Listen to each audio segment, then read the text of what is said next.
In part 1 of this video, I discussed many of the negative ideas that prevail in certain societies about immigrants. Now I'm going to discuss the positive role that immigrants play in a country's society and economy. Firstly, in my experience, I have found that immigrants work harder.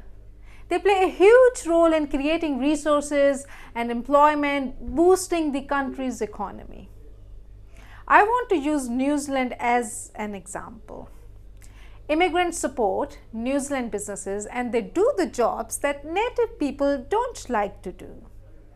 In this way, they are not burdening the economy and they are supporting industries like hospitality and tourism. New Zealand businesses rely on that foreign labor.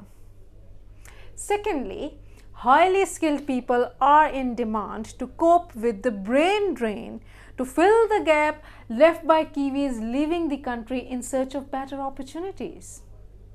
For example, high school maths teachers, doctors and nurses, and the IT sector is always short of capable software developers. Thirdly, there is a mindset that immigrants do not assimilate into the foreign culture. Actually, native people and policymakers should see this as an opportunity to learn great lessons from other cultures and lifestyles. For example, immigrants' children are usually high achievers in school and at work. They are not greatly affected by the prevalent drug issue in Western society. They have a stronger sense of community and they bring a culture of food sharing and large gatherings of friends and families on the weekend.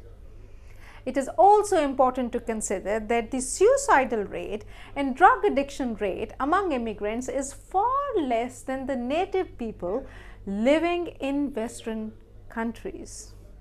Yes, immigrants are different, but this difference only improves society as they bring a different way of thinking, which opens us up towards expansion, innovation, and evolution of societies. Immigrants are not parasites, rather we owe to them a reliable workforce, both low-skilled and high-skilled, as well as the much-needed introduction of new cultures, traditions, and ways of thinking.